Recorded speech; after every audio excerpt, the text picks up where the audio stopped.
А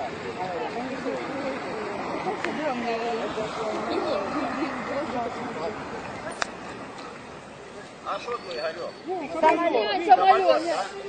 Ну и слава Богу. Тимуру видите?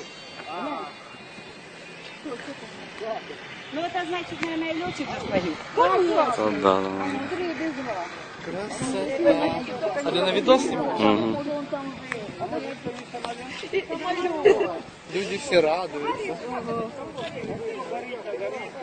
Тут с этой стороны. А что, МТС нет? Никуда не. Там не бомбануло. Попах, но оно ж скутер летит, это самое. Оно сначала летело. Тогда там в нескольких частях, слышишь? Да, походу горит.